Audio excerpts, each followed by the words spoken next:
Would you like me to tell you a little bit more about identity in the middle of all this?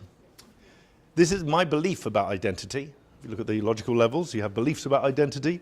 All of this are beliefs. None of it is necessarily true. I'm framing that. But I think it's true. But that's just my belief. I would. Baby is born, right? Baby has not got its own identity yet. It is still, very disabled. It can barely move, can't see, can't understand anything, is overwhelmed by sensory experience. Baby is a pretty useless creature, right? And at some point, in the first 3 to 6 months of its life, it suddenly works out that it is not part of the mother anymore.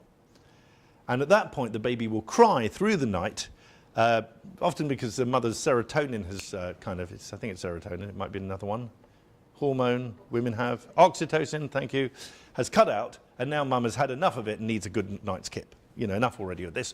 And that night, baby screams and yells and grabs a comfort blanket or a dummy or something and soothes itself and finally goes back to sleep.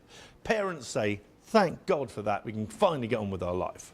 But for baby, can be a really traumatic moment. Can be the worst night of their life. Because baby has worked out that they're alone, that they could die, that they are separate, and their identity is born in a state of huge anxiety and fear. Fear of death. I'm not able enough to feed myself, to take care of myself. These people have abandoned me. What do I need to do to survive? What do I need to do to get love? And when baby has that kind of thing happening, that's when their first birth, or second birth, if you like, takes place. It's the birth of the separate identity. Now that separate identity is very fragile. And then 20, 30, 40, 50, 60 years later, that identity is enmeshed with, I'm an accountant. Right?